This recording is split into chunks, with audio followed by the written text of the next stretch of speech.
The Grand Assembly Hall of Concordia Prime had never looked more beautiful. Lights from 1,000 worlds reflected off the crystal ceiling, casting rainbow patterns across the faces of delegates from 200 species. Today marked the 500th cycle of the Galactic Council, and every seat was filled. Ambassador Park Ji-woo stood at the human platform, his hands resting calmly on the metal railing. Behind him, 7 other humans waited in perfect silence. They wore simple blue uniforms with Earth's symbol on the shoulder. Nothing fancy, nothing threatening, just professional. Park looked out at the massive chamber. The council chair, Vexnar of the Crowline species, sat on the highest platform. His forearms rested on ancient stone armrests that had supported 1,000 leaders before him. Below him, the council members arranged themselves in a half circle, each on a platform that showed their rank and age in the council. Ambassador Park. Vexner's voice boomed through the chamber.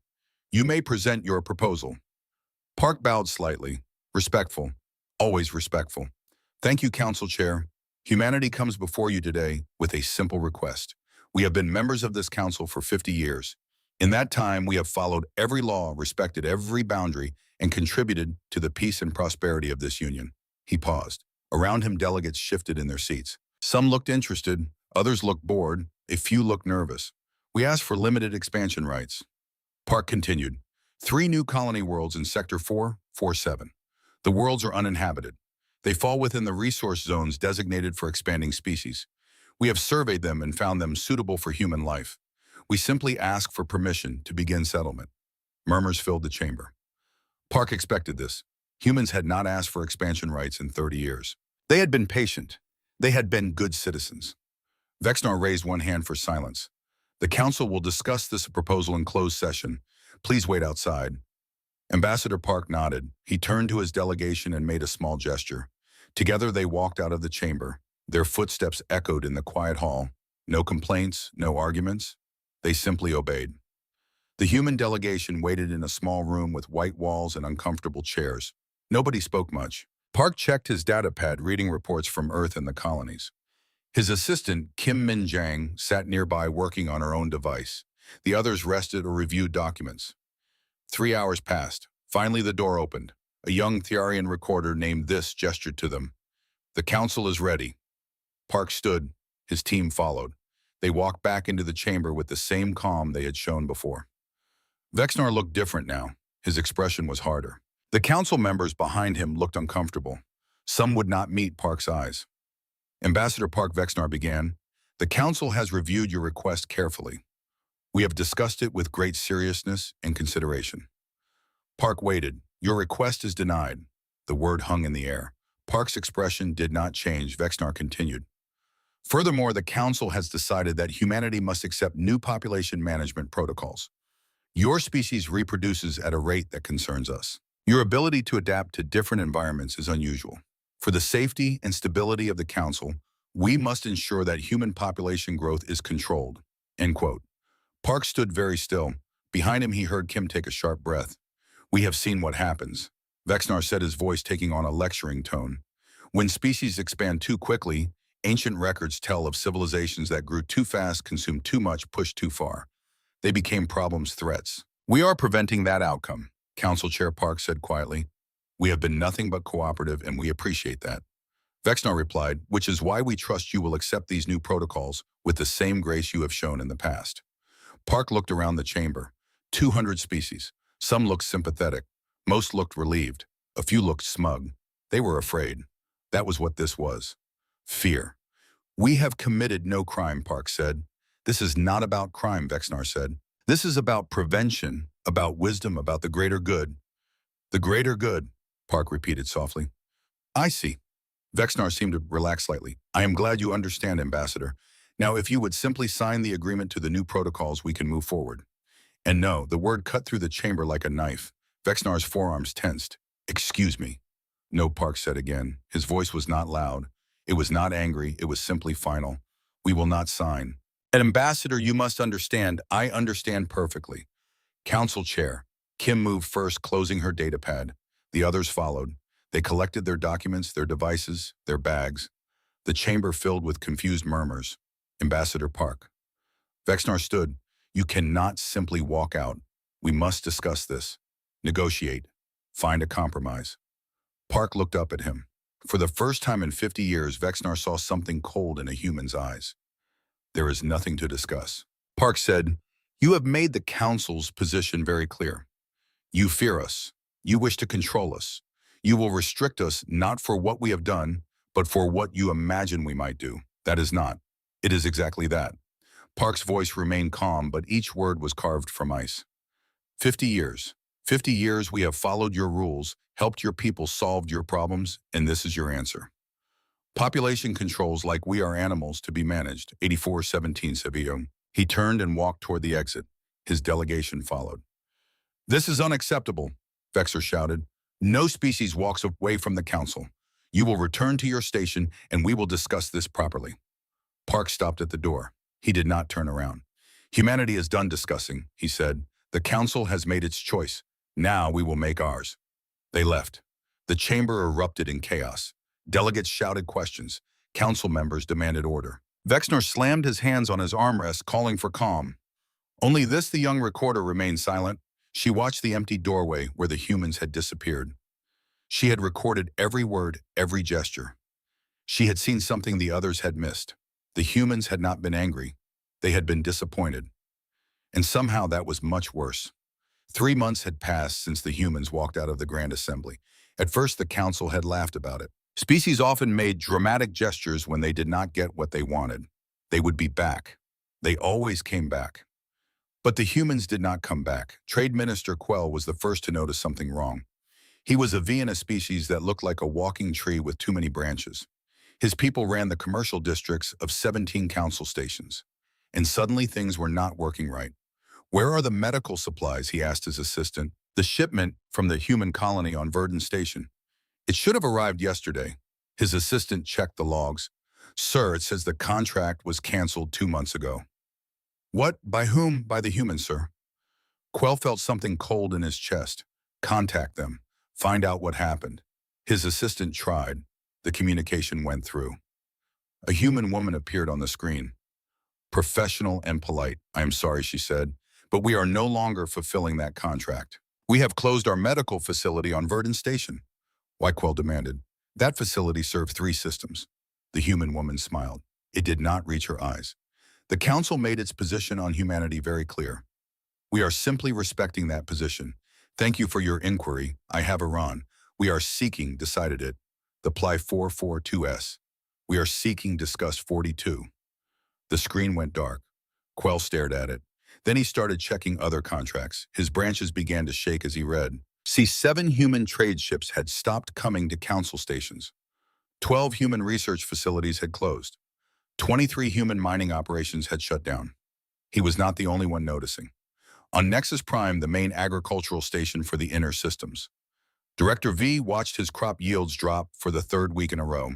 The Tharian farming methods were not working anymore. They needed the modifications that the human agricultural specialists had taught them. But the human specialists were gone. They had resigned quietly and left. Polite messages, no anger, just, "We are returning to human space. Thank you for the opportunity to work with you." On Helix Station, the main medical center faced a crisis.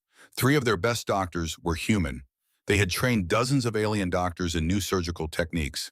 Now all 3 were gone, and the surgeries they used to perform, nobody else knew how to do them. Director Miss sent an urgent message to human space. "Please, we need your doctors. We have patients dying." The response came from Ambassador Park himself. "We are very sorry to hear about your patients. Perhaps the Council's medical division can assist you. Humanity cannot help at this time, but you must." Miss sent back. "People are dying." Park's response was cold. "The Council determined that humanity required population controls because we are dangerous. And surely the Council has considered how to provide services without dangerous humanity's involvement." No more messages came after that. Council Chair Vexnar sat in his private chamber reading report after report. The situation was getting worse. Humans had been involved in everything. Nobody had realized how much they had worked quietly, never demanding attention or credit. Now the work was not being done. Vexnar called an emergency session. The council members gathered, and for the first time in centuries, they looked worried. "This is a temporary problem." Elder Zorith said. He was ancient. Even by council standards, his species lived for thousands of years. "The humans are making a point. They will return when they realize they need us." Trade Minister Quell stood up, his branches shaking with anger. They do not need us. We need them. Do you understand 17 systems are facing food shortages? Medical supplies are running out in 23 sectors. The mining operations that supplied our shipyards are closed. We need to fix this now. Quote, we will send a diplomatic mission. Vexnar decided we will negotiate, find a compromise. They sent 3 diplomatic ships to the border of human space. All 3 were met by human patrol vessels. The humans were polite professional. They listened to the council's messages. Then they said, no. Ambassador Park has made humanity's position clear. The human captain said, we are withdrawing from council space. All humans are returning to our own territory. This is not negotiable, but we can discuss the population protocols, the council diplomat said desperately. Perhaps we were too hasty. The human captain's expression did not change. The council made its decision. Humanity has made ours. Please return to council space. You are not welcome here. The diplomatic ships returned with nothing. This the young recorder had been watching everything carefully. She was not important enough for anyone to notice her, but she had access to all the records. She started going through them, searching for information about what humans actually did in council space. What she found shocked her. Humans were in 10,000 different operations across council space. They were engineers on stations, logistics officers in shipping companies, teachers in schools, doctors in hospitals, agricultural specialists on farming worlds, researchers in laboratories, translators, advisors, coordinators. They were everywhere, and now they were nowhere. This found something else. Records of conflicts that almost happened, but did not. She dug deeper. In each case, human diplomats had been involved. Quiet conversations, careful negotiations, problems solved before they became wars. 6 major conflicts prevented in the last 50 years. All because of human intervention. Nobody had noticed. The humans never took credit. This took her findings to Vexnar. He read through them slowly, his face growing darker. This cannot be accurate, he said finally. It is all in the official records. Council chair this said quietly. The humans were holding everything together, and we did not even see it. Vexnar dismissed her. But that night he could not sleep. He kept thinking about Park's face when he had walked out, that cold disappointment. The next morning brought worse news. Long-range sensors had detected something in deep human space. Massive construction projects. Dozens of them. The humans were building stations, shipyards, colonies. They were building faster than should be possible. How are they doing this? A council member asked. The military advisor pulled up the scans. They are not following council building protocols.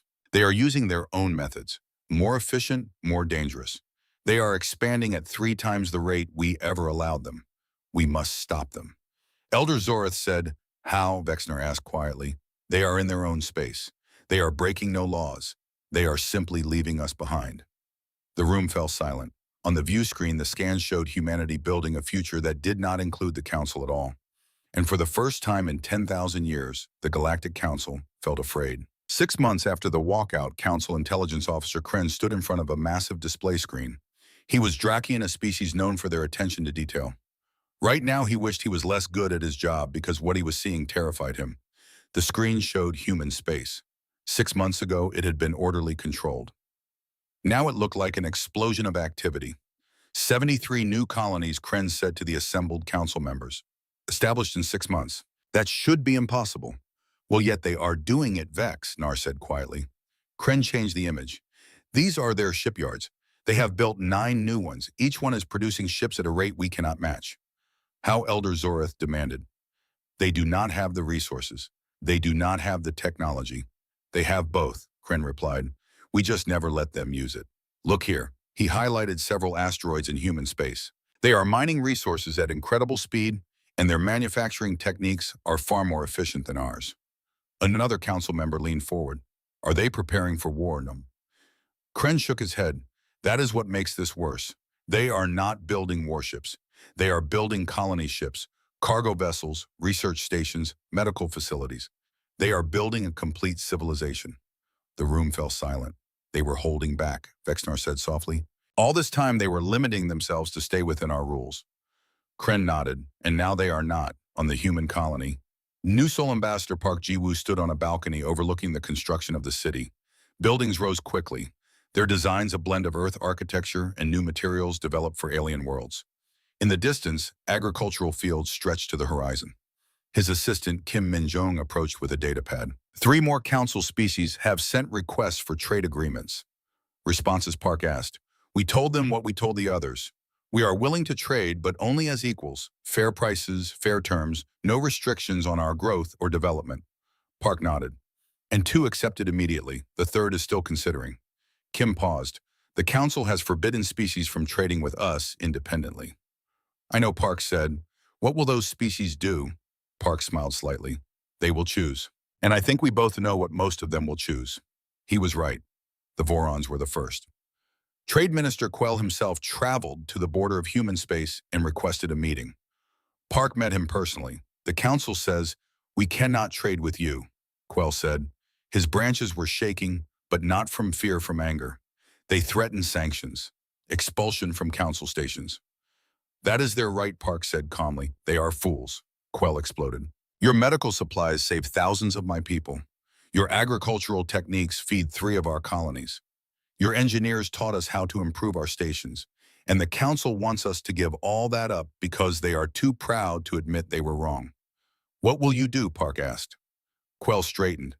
My people have taken a vote. We are withdrawing from the council. We wish to establish an independent trade agreement with humanity. Park extended his hand. Welcome, Trade Minister. We are honored to work with you.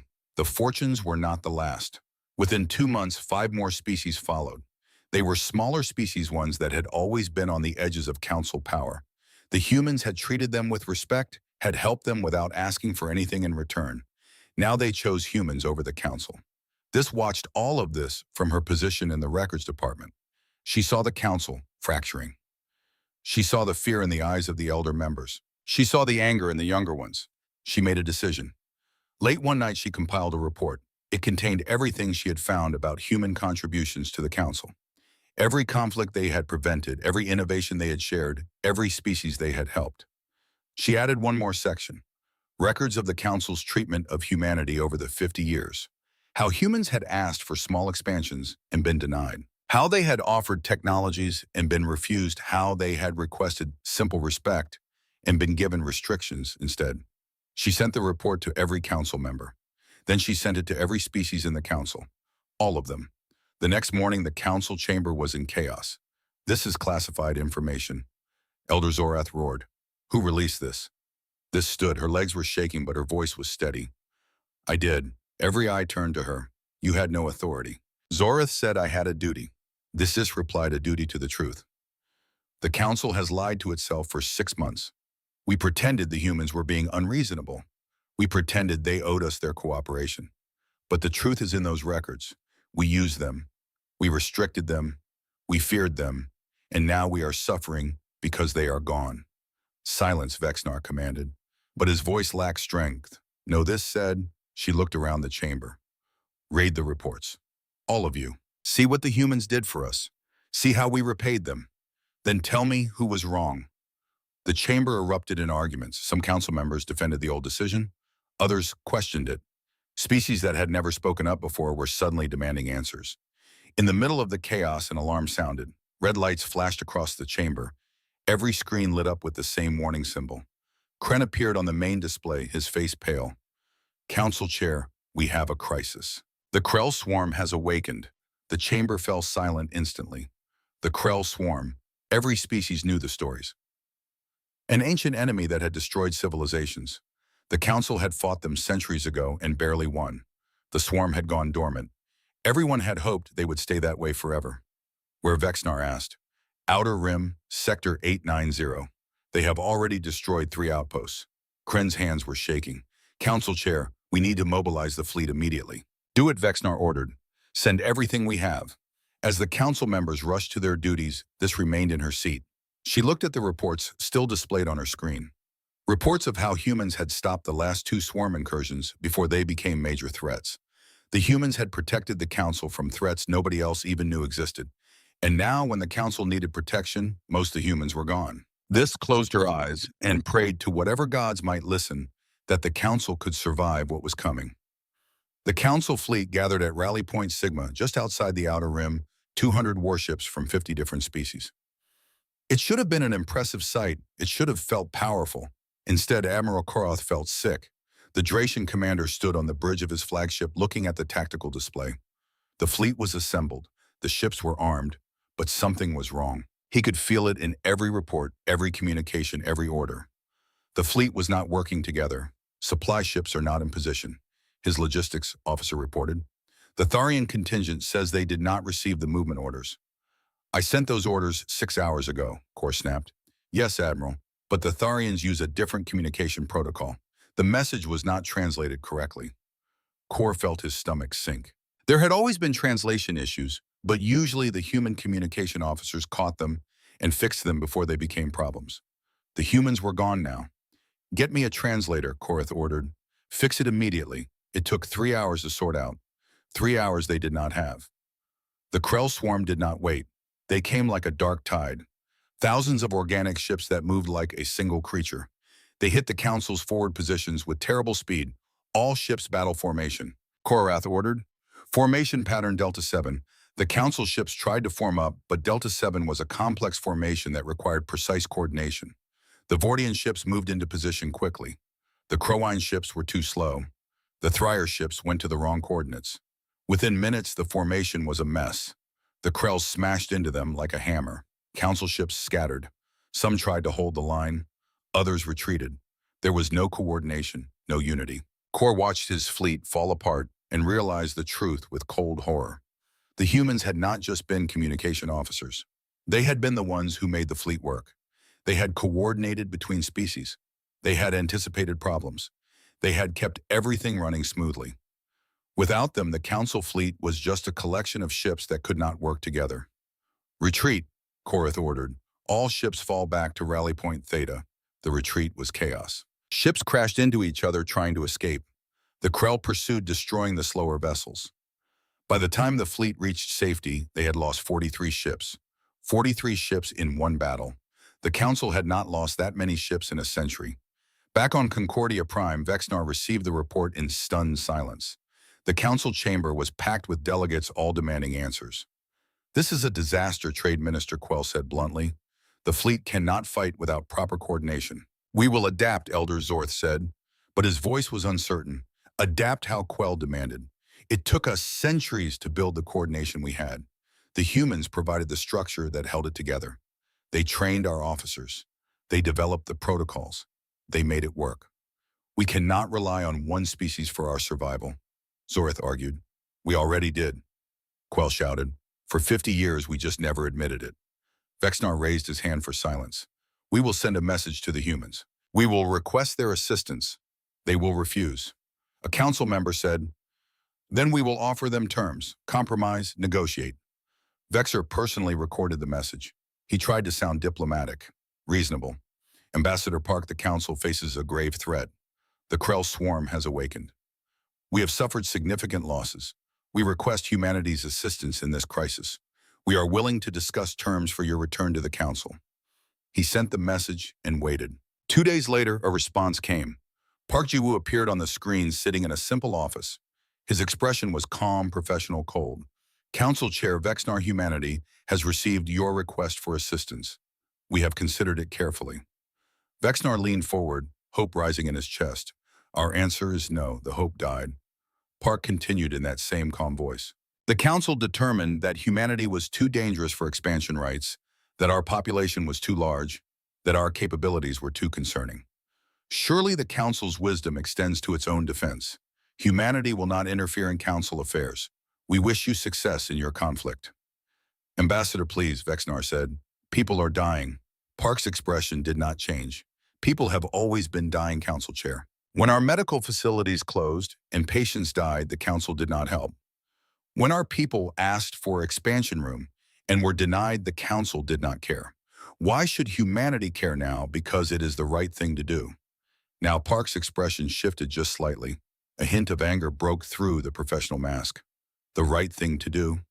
Park repeated softly. We did the right thing for 50 years. We helped every species that asked. We solved problems without seeking credit. We protected the council from threats you never even knew existed. And when we asked for the smallest recognition, the smallest freedom, you responded with fear and control. He leaned forward. Do you know what hurt most, Council Chair? It was not the denial of our expansion request. It was the population controls. You looked at us and saw animals to be managed, not partners, not equals, animals. We were wrong, Vexnar said quietly. I see that now. Do you simply see that you need us? Park shook his head. Humanity will not return to save you, Council Chair. Not until the Council learns what respect means. Good luck with your war. The screen went dark. Vexor sat in silence around him. The council chamber filled with voices, anger, fear, blame. This watched from her station. She had seen this coming. She had tried to warn them. Now it was too late. Or was it? She looked at the data on her screen. Information about human space, about the new colonies, about Ambassador Park. She made a decision that could cost her everything. That night, this left Concordia Prime on a small shuttle. She filed a flight plan for a survey mission. Nobody questioned it. She was not important enough to watch closely. She crossed into human space 3 days later. Human patrol ships met her immediately. This is patrol vessel, Inshana voice said. You are in human territory. State your purpose. My name is this. I am a council recorder. I request a meeting with Ambassador Park Ji-woo. There was a pause. Why? Because I believe I can help. And because the galaxy is going to fall apart if someone does not fix this. Another pause. Longer this time. Follow us, the voice said finally. Do not deviate from the course we set. Any deviation will be treated as hostile action. Understood. This said, they took her to New Seoul. She had expected military facilities, weapons, defenses. Instead, she saw a beautiful city filled with parks and schools and homes. She saw humans walking with aliens from the species that had left the council. She saw children playing together. She saw peace. They brought her to a building overlooking the city. Park Ji-woo waited in a simple office with windows that showed the sunset. Recorder this, he said, not friendly, not hostile, just professional. This took a breath to ask what it would take for humanity to return. Park studied her for a long moment.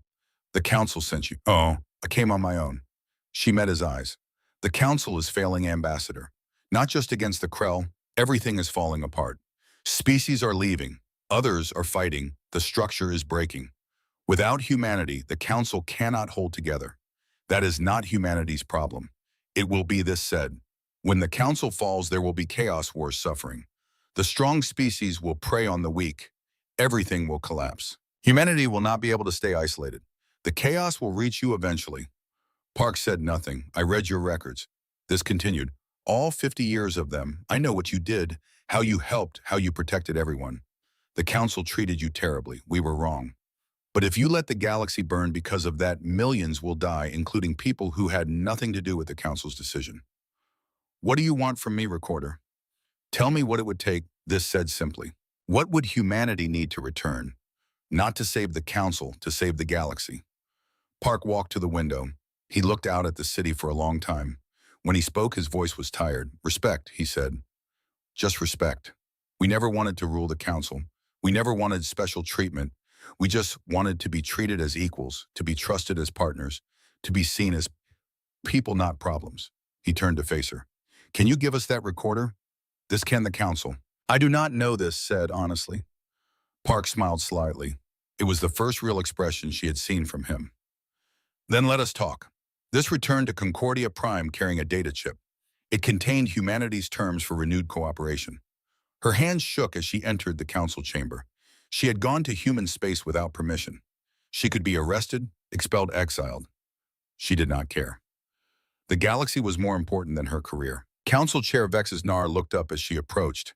His expression shifted from surprise to something like hope. Recorder this. We thought you were on a survey mission. I lied, this said simply. I went to human space. I met with Ambassador Park. The chamber exploded with noise. Council members shouted. Some demanded her arrest. Others demanded to know what she had learned. Vexnar raised his hand for silence. What did the humans say? This held up the data chip. They have terms for cooperation. Not for rejoining the council. Not yet, but for helping with the Krell crisis and beginning to repair relations. Let me see them, Elder Zorth demanded. This handed over the chip. Zorth loaded it onto the main display. Every council member read the terms in silence. They were surprisingly simple. First, the council must publicly acknowledge humanity's contributions over the past 50 years. Second, the population control protocols must be removed immediately. Third, humanity would have a permanent seat on the council's decision-making committee, not just as observers, but as full partners. Fourth, humans would have the right to expand freely within unclaimed space. Fifth, other species, currently under restriction, would receive fair review of their status. This is outrageous, Zor said. They are demanding we change our entire structure. They are demanding respect, this said quietly. That is all. Everything on that list is simply treating them as equals. It sets a precedent. Other species will demand the same. Good, Trade Minister Quell said. He stood up his branches firm and steady. Maybe they should. Maybe we have been wrong about more than just humanity. This is not just about right and wrong. Another council member said, if we give in to these demands, we look weak. We are weak, Vexnar said suddenly. Everyone turned to look at him. Let us stop pretending otherwise. We lost 43 ships in one battle. Our fleet cannot coordinate. Our economy is failing. Species are leaving us. We are weak because we drove away the ones who made us strong. He looked around the chamber. I have been council chair for 300 cycles. I have seen the council at its best, and I have watched us make the worst mistake in our history. We feared humanity's strength, so we tried to control it, and we lost it entirely. What are you saying, Zor asked. I am saying we vote on these terms now. The chamber fell silent. Council Chair Zorth said carefully, if we accept these terms, everything changes. Everything has already changed, Vexnar replied. The question is whether we change with it or die clinging to the past. The vote was called. It was not unanimous. 23 council members voted against the terms. They were older members, ones who had been in power for centuries. They could not imagine the council being different than it always was. But 147 members voted yes. The terms were accepted. Vexnar did something then that no council chair had done in living memory. He stepped down from his platform and asked for a personal shuttle. He was going to human space himself. You cannot, Zorith said. The council chair does not leave Concordia Prime during a crisis. The council chair does what is necessary. Vexnar replied, and I will not send another messenger to clean up my mistakes. I will face Ambassador Park myself. The journey to New Sol took 5 days. Vexnar spent them reading reports. Every record of humanity's contributions, every instance where humans had helped and been ignored, every request they had made and been denied. By the time he arrived, he felt sick with shame. Park Ji-woo met him in the same simple office where he had met this. The human ambassador stood as Vex's Nar, entered a gesture of courtesy, but his expression was guarded. Council Chair Park said, "This is unexpected, Ambassador Park," Vexnar replied. "Thank you for seeing me." They sat across from each other, two leaders who had once worked together. Now there was a wall between them, built of broken trust. "The council has accepted your terms." Vexar said, "I know. Record her the sent word. She is remarkable. You should know that she risked everything to come to you." "We know," Park said. "Why are you here, Council Chair?" Vexnar took a breath to apologize personally. Not as a negotiating tactic, not as politics, as someone who was wrong and wants to admit it. Park's expression did not change, but he listened. "I was afraid of you," Vexnar continued. "I looked at humanity and saw how quickly you adapted, how efficiently you worked, how naturally you connected with other species, and I was afraid that you would outgrow us, that the council would become irrelevant. So you tried to keep us small," Park said quietly. "Yes. And I told myself it was wisdom that I was protecting the galaxy. But the truth is I was protecting my own power, the council's power. We wanted to stay in control." Park sat back in his chair. He was quiet for a long moment. "Do you know what the worst part was?" Park said finally. "It was not the restrictions. It was the contempt. You looked at us like we were children, dangerous children who needed to be managed. We had proven ourselves for 50 years, and it was never enough, I know. Do you understand what it felt like to help save lives? Prevent wars, build the future, and then be told we were too dangerous to be trusted?" On beginning to, Vexnar said quietly. "I am reading the reports now, all the things you did that we never acknowledged. The Krell incursions, you stopped before they became threats. The conflicts, you prevented. The innovations you shared." He paused. "Why did you never demand?" Credit Park smiled slightly. It was a sad smile. "Because we did not do it for credit. We did it because it was right, because we believed in the council, in the idea of species working together." His smile faded. "We believed in something that did not actually exist." "It can exist," Vexnar said, "if we build it properly, this time as true partners, not as masters and subjects. Can it? Can the council really change?" "I do not know," Vexnar admitted, "but we must try. Because you were right. Without humanity, the council is failing. And when it fails, the galaxy will suffer." Park stood and walked to the window. Outside, the city of New Seoul glowed in the evening light. Humans and aliens walked together in the streets. Children played in parks. It was peaceful, safe. "We have built something good here," Park said. "Away from the council, away from the restrictions. We are happy. I can see that if we come back, if we help, things have to be different. Really different. Not just words, not just promises. They will be." Vexner said, "I give you my word, and if I break it, you can leave again. This time I would not blame you." Park turned to face him. "The Krello crisis. How bad is it?" "Problem. Very bad. We have lost 60 ships now. The swarm is advancing. We cannot stop them." Park nodded slowly. "I will need to speak with my people and with the other species that left the council. We make decisions together now." "Of course." 2 days later, Park sent his answer. Humanity would help. But not alone. They would come with the 5 species that had left the council. Together as partners, the human fleet arrived at the Krell front 1 week later. 20 ships. Not a huge fleet, but they came with something the council had lost: coordination. Admiral Korath watched from his flagship as the human vessels moved into position. They were efficient, precise. Within an hour, human communication officers had integrated with every council ship. They did not take over. They helped. They translated. They coordinated. They made the fleet work again. All ships corset formation Delta 7. This time it worked. Every ship moved to the right position. The formation held. When the Krell attacked, they hit a unified force. The council fleet fought as one. The battle was hard. They lost ships, but they held the line, and slowly they pushed the Krell back. It took 6 weeks to drive the swarm back to Dormsey. 6 weeks of hard fighting, but with human coordination and council strength working together, they won. When the fleet returned to Concordia Prime, the council held a ceremony. Park Ju stood with Admiral Karath and Vexnar. Behind them, representatives from 200 species gathered. Vexnar spoke to the assembled galaxy. "Today we honor those who fought, and we acknowledge a truth we should have admitted long ago. Humanity has protected this council, strengthened it, improved it, and we repaid them with fear and restriction. That ends today." He turned to Park. "Ambassador Park Ju, on behalf of the Galactic Council, I offer you a full seat at the council table.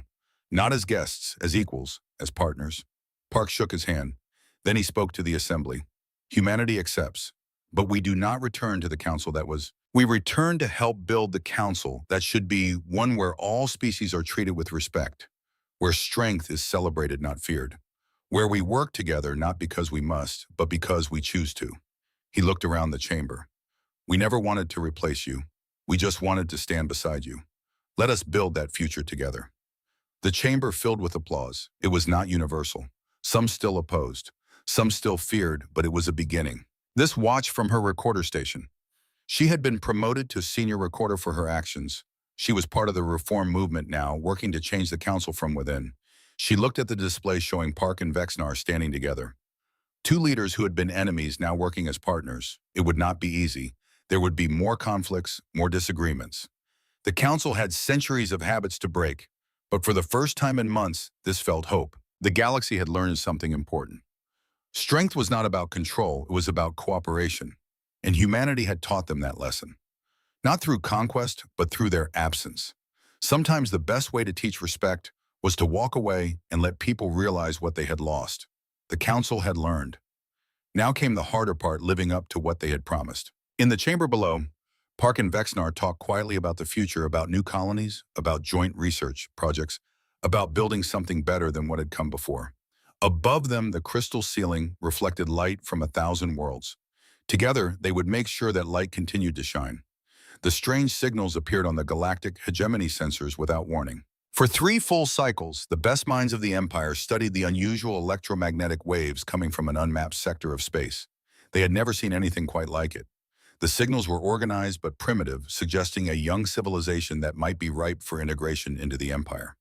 Ambassador Exilar stood on the command deck of the Imperial vessel Dominant, his 4 eyes blinking in sequence as he watched the small blue planet grow larger on the main screen. His scales shimmered with anticipation under the ship's lights.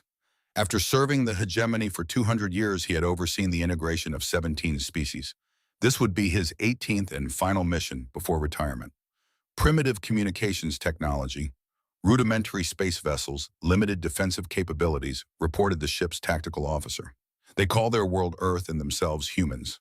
They appear to be in the early stages of planetary unification with multiple governing bodies. Zalfar nodded, typical of pre-integration species. Prepare the diplomatic approach. Standard protocol. In the cold emptiness near the orbit of Mars, Captain Ethan Miller was completing a routine patrol in the UES Defender. At 35, Miller was one of Earth's most experienced space officers.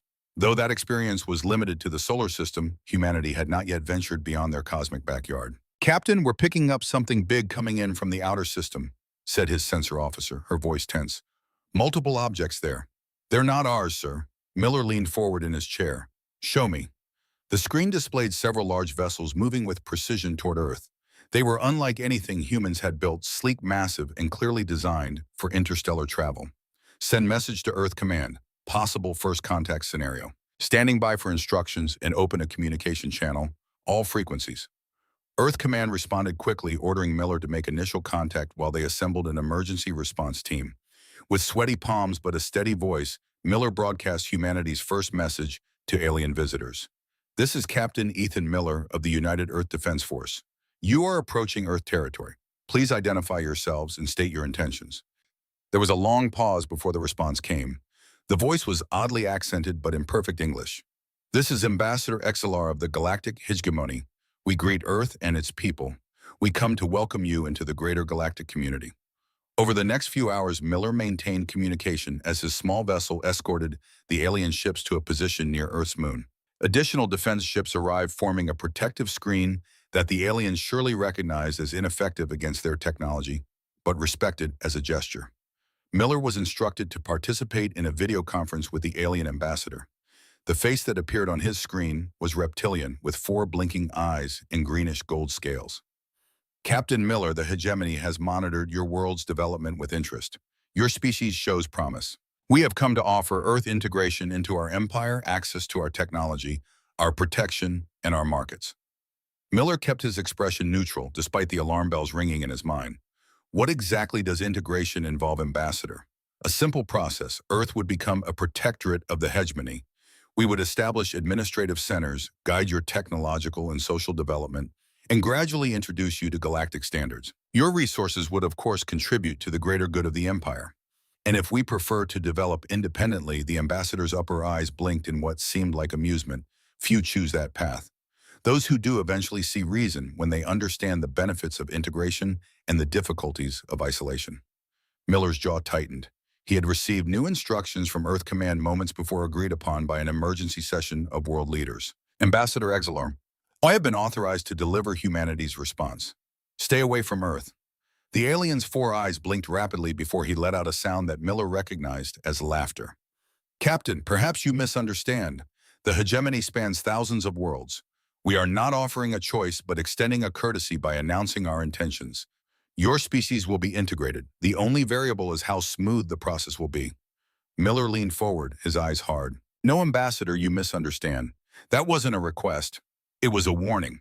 3 days after the first contact, small alien ships began appearing in Earth's orbit. They were sleek and nearly invisible to most tracking systems, but Lieutenant Amanda Wells spotted them from her post at Lunar Station 1. Amanda had always had good eyes. That's what got her this job, watching the stars from the dark side of the moon. Now those good eyes were saving humanity's secrets from alien spies. "Command, we have at least 6 unidentified craft using some kind of light-bending technology. They're scanning major cities and military bases." She reported, her fingers flying across the control panel as she tracked the visitors. On Earth, Dr. Kevin Harrison felt uneasy as he entered his lab at the Advanced Defense Research Facility. Something seemed off. His notes on the new shield technology were slightly out of order. His computer showed loans at times when he had been asleep. Someone or something was very interested in his work. Kevin checked his experimental setup hidden behind heavy steel doors. The prototype was still there, a small device that could theoretically create a force field strong enough to stop any known weapon. It was years from completion. But now he wondered if they had years at all. "I need to speed this up," he whispered to himself, locking the door and starting a new series of tests. Meanwhile, across the galaxy, the Galactic Council gathered in their grand hall. 50 alien species were represented, but the 7 founding races held the most power. Ambassador XLR stood before them, giving his report on Earth. "The humans are primitive but stubborn," he said. "Their technology is basic. They have only reached their own moon and sent simple probes to nearby planets. However, they show unusual aggression and independence for such a young species. Council leader Vexer, a tall being with crystalline skin, leaned forward. What resources does this planet offer? Water in abundance, diverse biological life, rich mineral deposits, and the humans themselves could be valuable. They adapt quickly and show remarkable physical endurance. Another council member spoke up, and their military capabilities limited to their own planet and immediate space. Their weapons are primitive nuclear, at best nothing that could threaten a proper hegemony force. Vexer nodded slowly. Then we proceed with standard integration protocol. Send assessment teams. Prepare a battle group. If they resist, we will show them the futility of defiance. Back on Earth, world leaders gathered in an emergency session of the United Nations. For the first time in human history, all countries put aside their differences in the face of a common threat. The aliens have ignored our warning, said the Secretary General. Their ships are in our orbit. They are studying us, preparing for something bigger. Admiral Susan Carter of the United Earth Defense Force stood to address the assembly. We have tracked at least 20 alien vessels conducting surveillance. Based on their technology level compared to ours, a direct military confrontation would be challenging. Are you saying we should surrender? Asked one world leader. No, replied Susan firmly. I'm saying we need to change the rules of engagement. We need to accelerate our special weapons programs, pull our resources, and prepare for asymmetric warfare. The room filled with murmurs as leaders considered her words. On the other side of the world, Major Daniel Williams led his Special Forces team through a night training exercise. They had been practicing new tactics designed specifically to fight enemies with superior technology. Remember, he told his soldiers, advance doesn't mean invincible. Everything has a weakness. Our job is to find it. The soldiers nodded grimly. They had all seen the images of the alien ships, had all been briefed on what was likely coming. None of them showed fear. In his private laboratory, Kevin worked through the night, fueled by coffee and determination. His computer model showed progress. The shield was beginning to stabilize in simulations. If he had another month, maybe two, he might have a working prototype. But in the darkness of space, the hegemony battle group was already assembling. Enormous ships built for war and conquest moved into position. They had done this hundreds of times before on hundreds of worlds. To them, Earth was just another name on a very long list. They had received humanity's warning. They had chosen to ignore it. Soon they would discover if that was a mistake. The sky turned red over New York as the alien ships broke through the atmosphere. Similar scenes played out across the globe. London, Beijing, Cairo, Sydney all watched as the massive vessels of the galactic hegemony descended through clouds, positioning themselves above major population centers. Admiral Susan Carter stood in the Global Defense Command Center, her face lit by the glow of emergency screens. Around her, military personnel from 24 nations worked together with practiced precision that would have seemed impossible just months ago. They were making their move, she said calmly. Exactly as we expected. Activate Defense Protocol Echo. Across the world, hidden weapon systems came online. Not the obvious military bases. Those were merely decoys. Now the real defenses were concealed in mountains underwater and beneath ordinary-looking buildings. The largest hegemony ship hovered over Washington, D.C. From its belly emerged a smaller craft that landed on the National Mall. Ambassador Exilar stepped out, flanked by soldiers in gleaming armor. Their weapons were clearly visible, a show of force meant to intimidate people of Earth. His voice boomed through speakers broadcast worldwide. The galactic hegemony offers you one chance to surrender peacefully. Your integration into our empire will proceed with minimal disruption if you cooperate. Resistance will only bring suffering. The President of the United States stepped forward alone and seemingly vulnerable. Ambassador, she said, her voice equally amplified. We delivered our answer 3 months ago. Nothing has changed. Zalfar's upper eyes blinked in what humans now recognize as amusement. Your warning was noted and dismissed. You have no concept of the power you face. To demonstrate, he raised a hand, and one of the ships above New York fired a beam of energy that sliced through the empty top half of a skyscraper. The building had been evacuated days ago, but the display was meant to shock and terrify. Instead, it was the signal humanity had been waiting for. Major Daniel Williams and his Special Forces team were already in position near the Washington landing site. They looked nothing like soldiers now dressed as ordinary civilians. They blended perfectly with the evacuated city. Green light came the command through his earpiece. Operation Surprise begins now. Across the globe, Earth's response was coordinated and unexpected. From hidden launchers, new missiles streaked toward the alien ships. They didn't carry nuclear warheads, as the aliens might have expected. Instead, they carried something far more dangerous. Dr. Kevin Harrison's adapted technology. The missiles exploded against the alien shields not to penetrate them, but to attach specialized devices that began to drain power from their systems. In the command center, Admiral Carter watched the first results come in, shield drainers functioning at 60% efficiency better than expected. Meanwhile, Major Williams and his team activated devices smaller than cell phones. The alien soldiers surrounding Solar suddenly clutched their heads, their communication systems overloaded by targeted frequencies discovered through study of their surveillance craft. The president stepped back as chaos erupted among the alien guards. From hidden compartments in the ground emerged armored U.S. soldiers carrying weapons that fired not bullets, but compressed electromagnetic pulses calibrated to the exact frequency of alien tech. The elf are staggered backward, genuinely shocked. "This is impossible. Your weapons are primitive." "They were," the president replied. 3 months ago, above major cities, the huge alien ships began to list as their power systems faltered. Several smaller craft lost altitude control completely, though emergency systems prevented them from crashing into populated areas. In orbit, Captain Ethan Miller led a squadron of fighters that had been hidden on the far side of the moon. They weren't the primitive vessels the aliens had seen before. These were sleek hybrid craft built with reverse-engineered technology from the surveillance ships humans had managed to capture. "All squadrons engage according to plan," Miller ordered. "Remember, disable, don't destroy. We want their ships intact." The alien commander in orbit, unprepared for any real resistance, watched in disbelief as his sensors showed human fighters approaching with technology that shouldn't exist on such a primitive world. Back on Earth, Zolfar was now surrounded by human soldiers. How he demanded, "How did you advance so quickly?" Major Williams stepped forward. "You should have listened to our warning." In the hegemony's long history, no species had ever repelled their first show of force until now. Until humans. 6 months passed since the first attack. The hegemony had retreated to the edges of the solar system to regroup, but everyone on Earth knew they would return. This time they would come with a full invasion force. Professor Richard Johnson wiped sweat from his forehead as he worked in his underground laboratory. Once a university physics department, it was now a key research facility 20 stories beneath Chicago.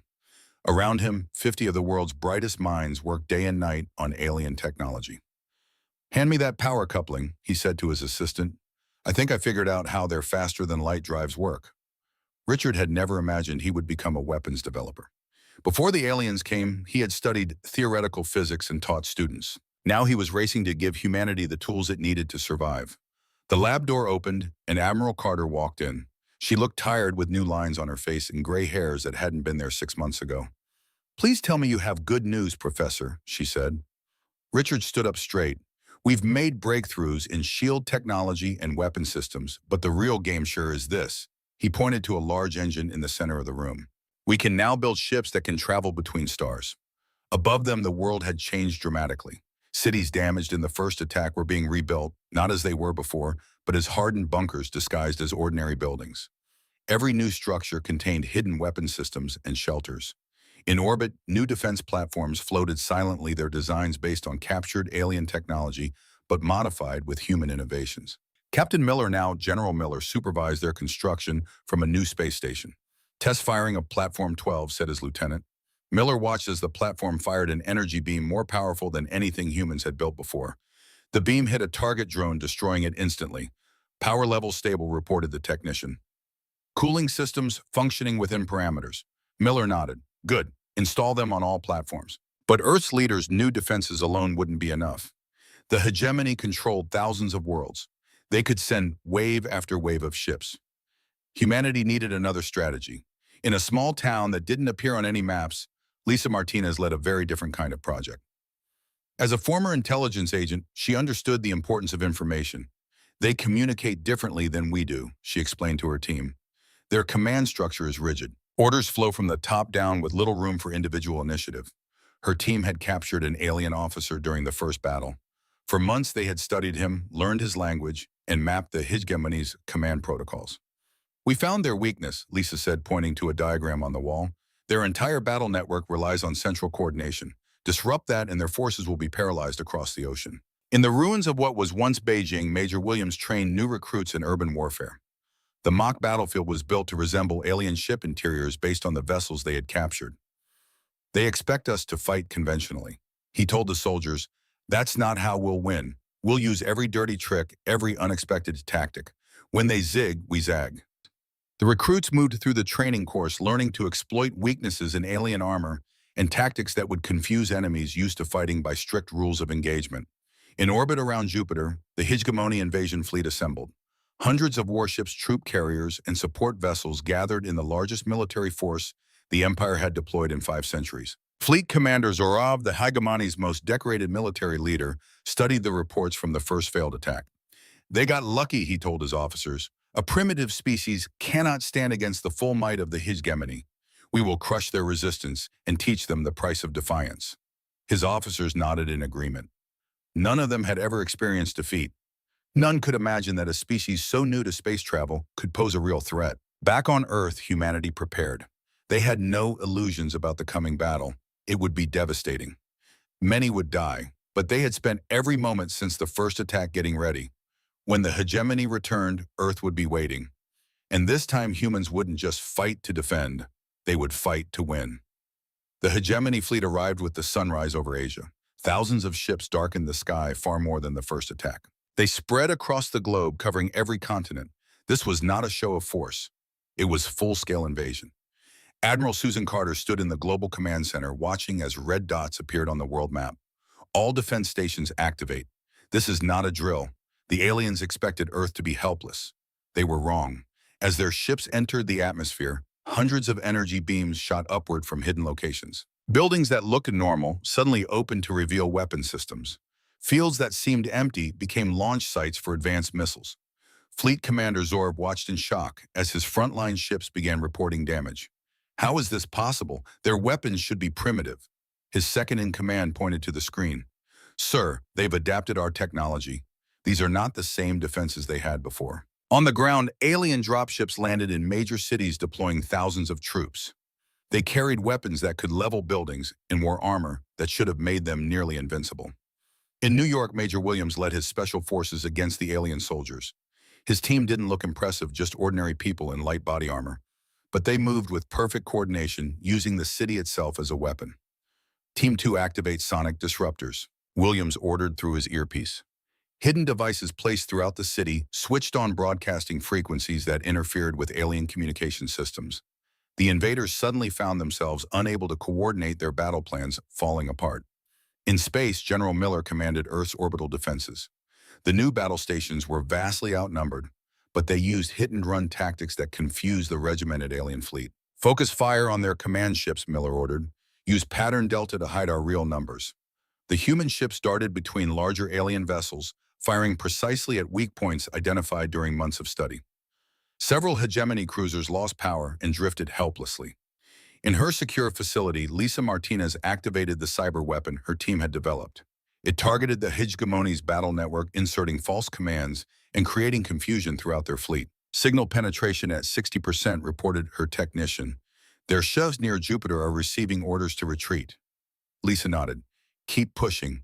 We need to break their command structure completely. Admiral Carter received reports from around the world. The battle was fierce with heavy losses on both sides. But for the first time in the hegemony's long history of conquest, they were not winning easily. In some places, they were not winning at all. It's time, she said. Launch Project Prometheus. Deep beneath the ocean, massive doors opened on the seafloor. Water rushed aside as enormous vessels rose toward the surface. Earth's first true warships built in secret using knowledge gained from the aliens themselves. General Ryan Cooper, clear his throat, stood on the bridge of the lead ship, the EDS Liberty. Around him, a crew trained on alien technology-operated systems the humans had not only mastered, but improved. All ships prepare for ascent, Cooper ordered. Weapons hot shields at maximum. The Liberty broke the ocean surface, water cascading from its hull. It was followed by 5 more vessels of similar demise. They rose into the air, then accelerated upward at speeds no human craft had achieved before. In orbit, Fleet Commander Zorov was trying to regain control of his scattered forces when new alerts sounded. 6 large vessels approaching from Earth, reported his sensor officer. Unknown configuration, but clear his throat. Sir, they are using our drive technology on the Liberty's bridge. General Cooper received the battle updates. The enemy fleet is in disarray. Their command network is compromised. Target their flagship, Cooper ordered. Let's introduce ourselves properly. The Liberty accelerated toward the center of the alien fleet, its weapons charging. The other human ships spread out, each selecting key targets. For the first time in thousands of years, the galactic hegemony faced not just resistance, but the real possibility of defeat. These humans had not only survived the first attack, they had learned from it, adapted, and now were taking the fight to their would-be conquerors. As the Liberty approached the hegemony flagship, Cooper opened a communication channel. "Attention hegemony forces, we warned you to stay away from Earth. You should have listened." The battle for Earth lasted 3 days. When it ended, the skies cleared of alien ships. The hegemony fleet was in full retreat, leaving behind damaged vessels and stranded troops. For the first time in the Empire's history, they had been forced to withdraw from a conquest. On the bridge of the Liberty, General Cooper watched the enemy ships flee toward the outer solar system. "Shall we pursue them, sir?" asked his second-in-command. Cooper nodded slowly. "Yes, but not just to drive them away. We're going beyond our system." The plan had been in place for months. Earth would not be content with defense alone. Humanity had learned too much from studying alien technology. They had seen maps of nearby stars, learned of other worlds under hegemony control. If they stopped now, the Empire would simply rebuild and return with an even larger force. "All Prometheus ships prepare for faster-than-light jump," Cooper ordered.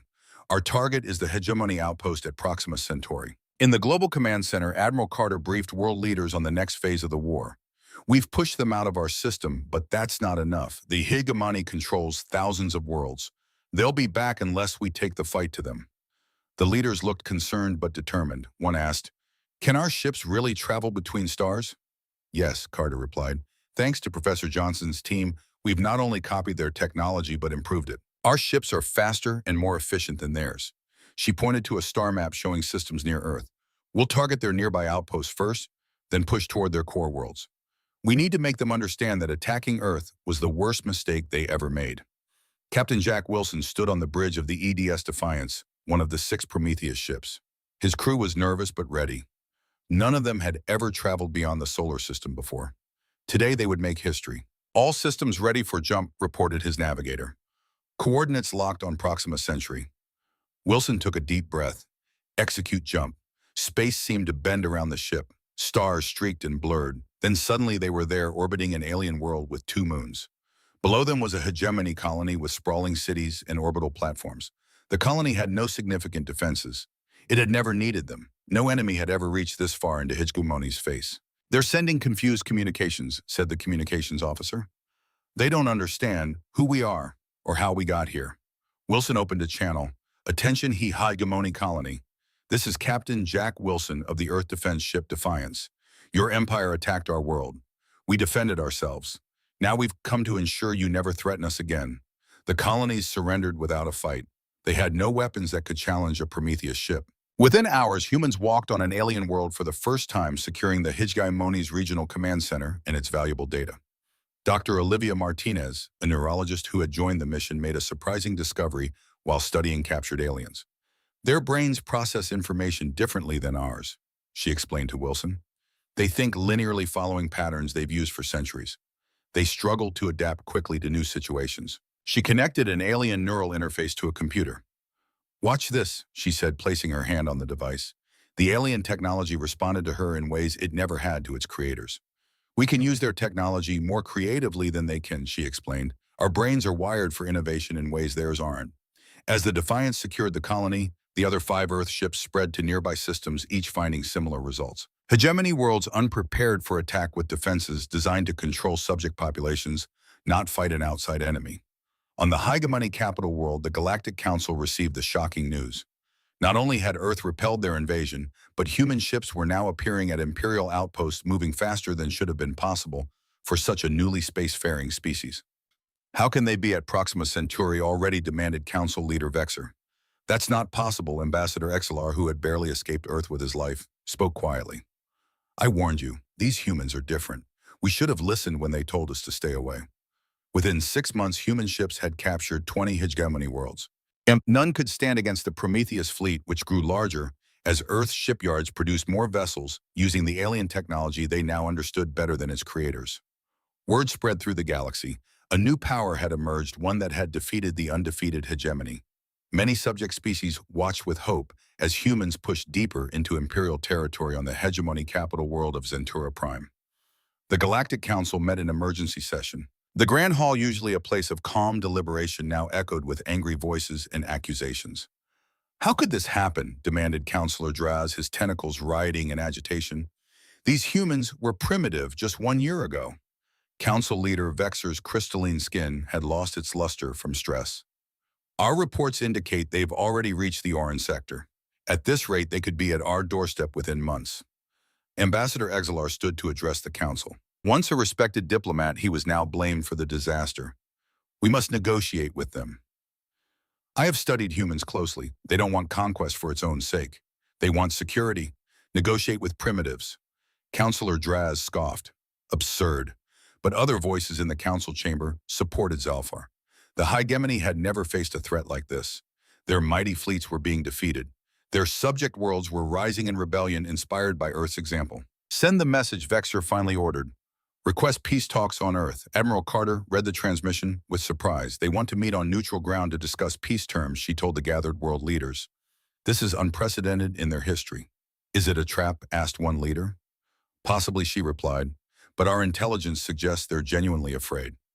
We've done what no species has ever done, pushed them back and taken their worlds. After much debate, Earth's united government agreed to the meeting, but who would represent humanity in this historic moment? They needed someone who understood both diplomacy and history. Patricia Allen had been a history professor, specializing in conflict resolution before the invasion. When her university was destroyed in the first attack, she joined the resistance. Now she found herself appointed as Earth's chief negotiator. I never expected to make history, she told her assistant as they prepared for the mission, just to teach it. The meeting place was a space station orbiting a dead star. Truly neutral territory that belonged to neither side. Earth ships arrived first, taking defensive positions. The hegemony delegation arrived next, led by council leader Vexer himself. In the station's main conference room, Patricia faced the alien leaders across a long table. Behind her stood military advisors, including General Cooper and Captain Wilson. We are prepared to discuss terms. Vexer began, his translator converting his words to English. The hegemony is willing to recognize Earth as an independent system. Patricia smiled slightly. That's generous, considering we've already taken 20 of your worlds. She placed a data pad on the table. These are our terms. They're not negotiable. Vexer read the demands with widening eyes. This would remake the entire galactic order.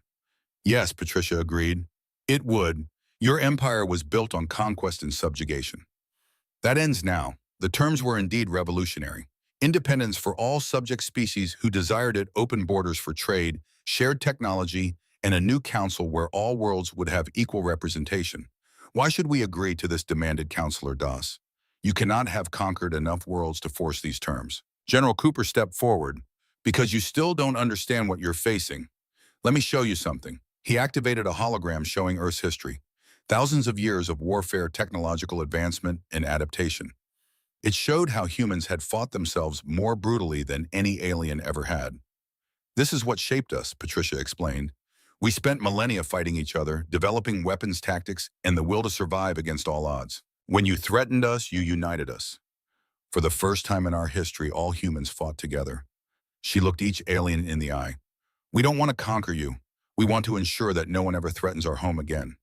Zalfar, who had been quiet until now, addressed his fellow council members. I told you to stay away from Earth. Now you understand why. 5 years passed since the peace treaty was signed. The galaxy had changed in ways no one could have imagined before humans entered the wider universe. The galactic hegemony was no more. In its place stood the interstellar cooperative, where all member worlds had equal voices. Former subject species now governed themselves, though many chose to maintain ties with their neighbors.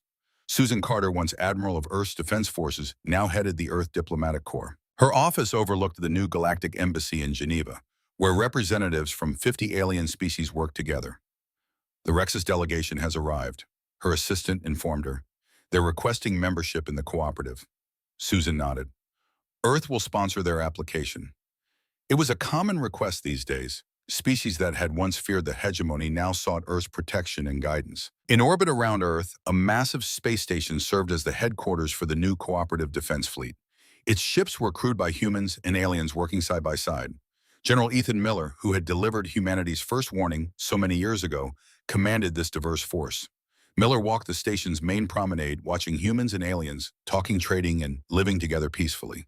It still amazed him how quickly the galaxy had accepted the new order. "General, the patrol ships report all sectors clear," said his alien second-in-command, a tall being from a world that had been one of the first to ally with Earth. "Thank you, Commander," Miller replied. "Keep the outer patrols alert. Some former hegemony hardliners are still causing trouble in the rim sectors. Earth itself had been transformed. Cities damaged in the invasion had been rebuilt with new technologies. Flying vehicles moved between gleaming towers and homes and businesses. Devices that would have seemed magical just years ago were now commonplace. Professor Richard Johnson, whose work had helped humans adapt alien technology, now led the Interseas Research Institute. Scientists from dozens of worlds worked together, combining their unique perspectives to create innovations none could have developed alone. "The new medical scanner is ready for testing," a young alien researcher told him, her six eyes blinking with excitement. "It combines human intuitive design with Zenton energy manipulation." Richard smiled. "Excellent. This could save millions of lives across the cooperative." In a school in what was once Beijing, children learned about the stars not as distant points of light, but as places they might one day visit. Their teacher, once Major Dandell Williams, now educated the next generation about the wider universe. "Who can tell me which species has three hearts?" he asked his class of human and alien children. A small blue-skinned child raised her hand. "The Proans do. My neighbor is Proan, and she let me listen to her heart's beating." Daniel nodded. "Very good. And who knows which planet has rings you can see from its surface?" Lisa Martinez had returned to her hometown after years working in alien communication systems.